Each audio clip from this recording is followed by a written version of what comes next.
बाप रे बाप, डर लागत है इतना नीमक जनाता के ना कुछ बनावत नहीं ना। हमर नैहर में खाए के सबसे पहले आदत रहे, हम कुछ छानी ना तो पहले सबसे पहले हम ही खाए। आ ये जब तो कुछ खाए के सोचे के पता खाए कि ना खाए। अब माई कहले बिया समझा के भेजले बिया कि जैनी न तो जब कुछ लुगुर लुगुर ना कोई नहीं, पहले बड़ गोतनी के खिया दिया सास ससुर के तब खाइयो। आ जब भूख बर्दाश्त होता है ऐसा छानल ना देखल बर्दाश्त होता जाए दो। आवत नहीं खेनू एक कप मारी ले तो देखता अभी निकाली कि आपकी हम ही खेबे करो। जल्दी जल्दी निकाल ले डाल ले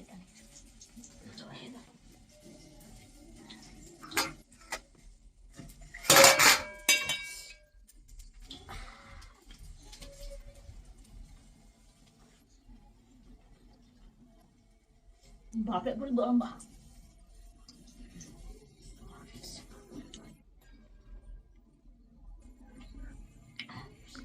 नहीं खेना फिर खा ले ओकरा बाद तो हम बोला ही बने कन्या। दीदी जी का होलो काहे न खूब बोलत ना दीदी जी मम्मी समझेले रहे नो धीरे धीरे ससुराल में बोला जाला। देखिए हथवा में कुछ देखनी है झटके से ना दीदी जी कुछ नहीं के दीदी जी। ई बताओ मैंने जवन करत तो बढ़िया करत चूल्हे भी बनावत चूल्हे भी खात का सोचलू कि हम ना देखनी हमी आ पूरा तरह दांत में फसल बावे लागल बटे।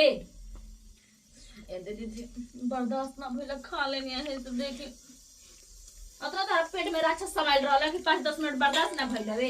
अभी सब खाई के बड़ जेठ ससुर बसुर तो जुटका कोई खाई। ए दीदी जी नैहर में हमरा खाए के आदत बाटे। ए नैहर ना ह ससुरा ह ठीक ना रीति रिवाज से रहे के पड़ेला ढंग से उसे रहे के पड़ेला। पहले बड़ जेठ के खिया के ओकरी बात कनिया खाली तो समझलू कि ना समझलू तनको लाठी शरम नहीं खेतारा। दीदी जी रमे नु कहने के घर के पतो ना बेटी हो तो हम बेटी समझ लो कनिया मत बोल। तो देख कहले भाई आदमी तो एकर का मतलब कि तू बनावत रहबू खात रहबू घर के बड़ जेठ होके सबके हम खिया ले नौकरी बात खाई ना। अबे हम चिल्ला के बोलब बुढ़िया सुनिया बुढ़ावा सुनिया तो तोर बेइज्जती होई कि ना होई हो हैं। मन तो कट के चला के मार दे मुंह में बैठे के मुंह फाड़ जाऊ दुआ था हाउ फुल घर में मुंह बड़ा गई अब बंद करो खानो बनावे लूर सहूर नहीं थे पता ना का बाप मादरी सिखा के विदा कइले बाटे। ओ बोतला जा तनी डेरा कि हां बड़ गोतनिया के बैठल बड़ी त मुंह चलते बाटे पता ना पेट के फरसाई है बुझाते नहीं थे हमरा।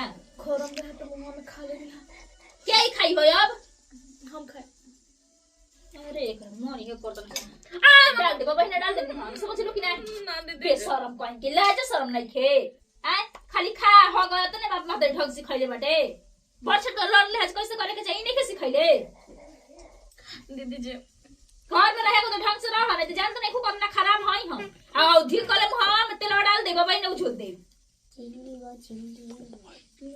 चल वो आदमी से बेइज्जती करावत चलत तड़ी लागत कि औरियो आदमी बखाए वाला अरे सब खिया के रख ले तू खाई तू नहान धो के तब निकलनी अच्छा नहीं खैनी हम लड़का बुद्धि जो किया ना चली ठीक ना ये बार तो छिपा लेनी है लेकिन अगला बार से ना बूढ़ी के बताई तो कहियो कि क्या कहत रह दिए और रख तो ढंग से रही ढंग से छुछुंदर कहीं की तू तो बानर कुकुर हमरा के छुछुंदर बोलत बा अपन मुंह ना देखलूंगा भंसारी लिखा मुंह बा हमरा के ओइया बोले खातिर तिलक लेके आइल बानी काम के बात ना भई रे एजा काम करवाओ तरु लोग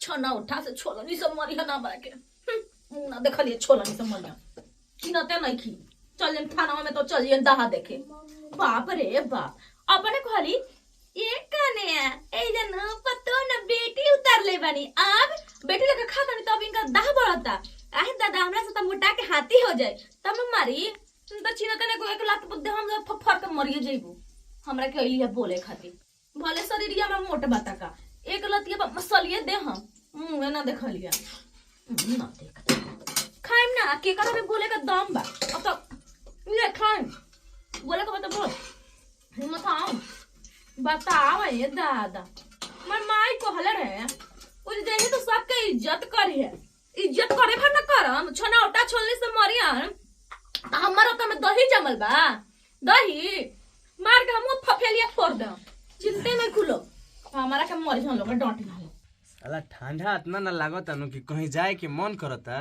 यही में दोस्त यार बड़ा सन कि साला परेशान कर देता रसन, हेने आओ होने आओ, साला भोरही से फोन करे लागत रसन।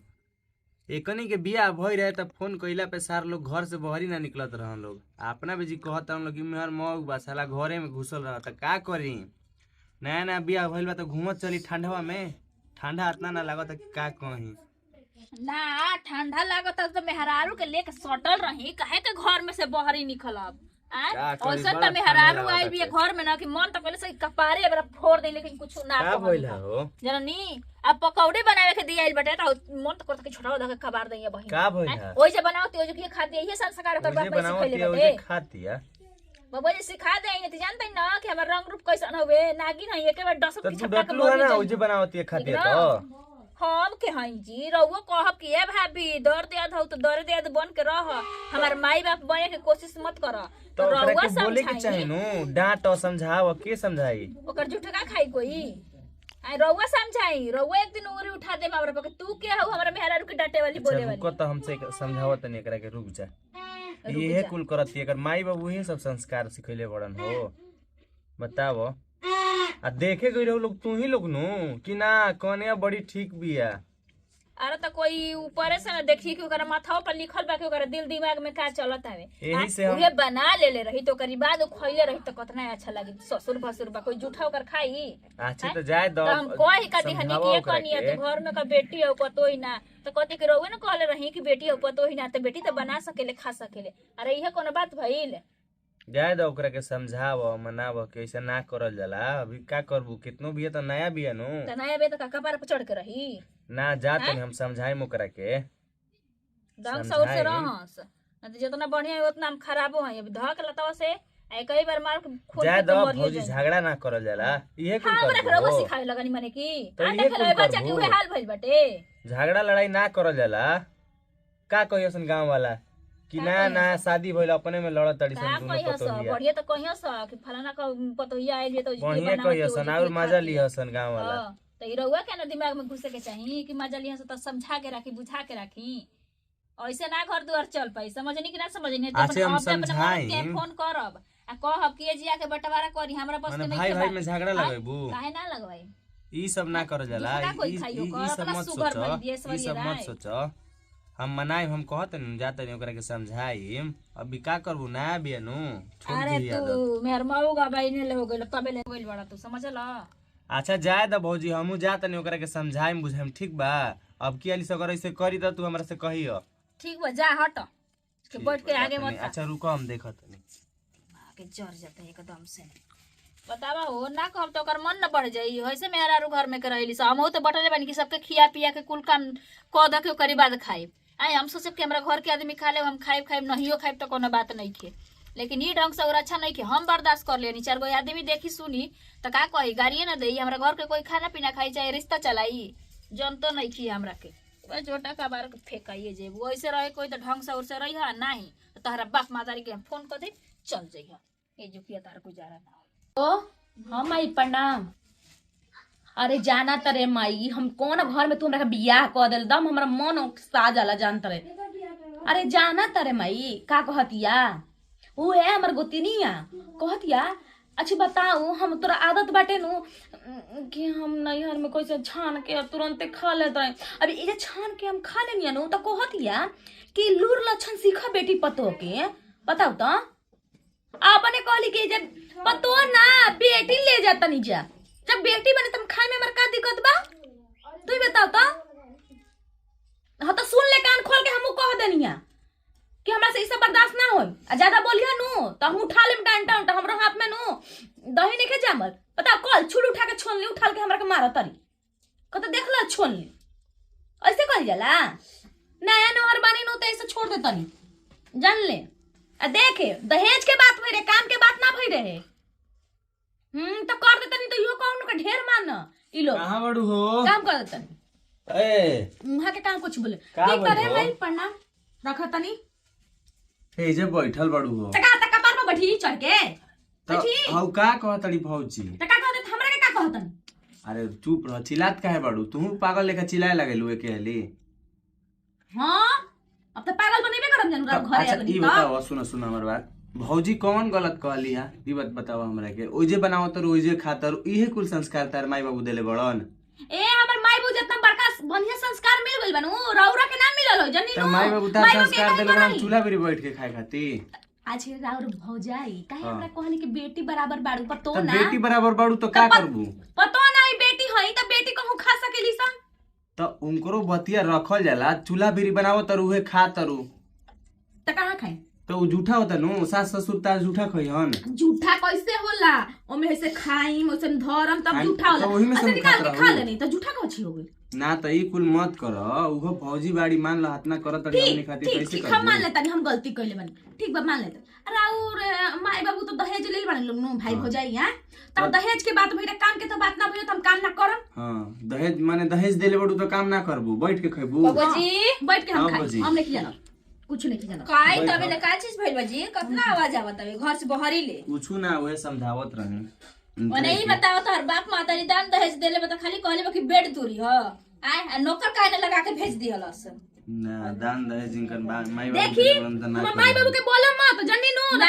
ना पूरा कोई ना हो ज्यादा जाना घमंड मत देखावा ठीक ना अपन दान दहेज लेके अपन बापे महतारी के जाके बैठ है जे गुजारा ना होई तोहार काहे के मांगनी हाँ। न तो मांगती तो हम ना नो देवे देती पहले ना सोचे के चाहिए कितना बड़का घर है हाथ रहा पता ना पेट ह की हाड़ी है बुझाते नहीं खे सही में एक भैंसा भइल बिया और भैंसा हो जेबू समझलू कि ना समझलू चुप ना रही जाई दी हम तो भैंस लेकर हाड़ी लेकर बनाई मानी रउआ का हाड़ी लेकर भैंस लेकर ए दी चुप रही हमरा से बोली मत तो ए तो भौजी बोलते तो तू लड़ाई बताओ ना तोहर करबू मरद सही हम ना सहब ठीक बटे ना मत सही मत सही तो हम राउता ना सहम ठीक बा हम राउता ना सहम राउता ना और मरदा ई कैसा सही हो मेहर बाबू बनी जी कि हमरा मेहर रोग सामने बोला दिया रो अरे चुपचाप हम बैठ तो के सुनत समझावत नहीं समझते नहीं खे उठाई चप्पल चार चप्पल दे दिमाग खुद ठिकाने हो जी इनकरे की बात बा हाथवा ना तू के हाथवा में धरा दे हम अरे दिहन बोल बा। बे चुप रहे कहत नहीं मुंह में हम खाली चुप ढोला बजाए ना सिखले रहबे चुप ना चुप रहबे कि ना बताओ हम ना रहम चुप एकरी बाप मातारी के फोन करके बोलाई अरे जाई ना जाई फोन करके बुला ली डर का लगता चुप रहो चीट दे कि में तार मर्जी ससुराल के दे बनल बन त नैहरो के काम यहां से जहिया ससुराल के बिगड़ल कि तार नैहरो के छोड़ के सब थूक के सब वहां पे माई के कहीं को बानी दिया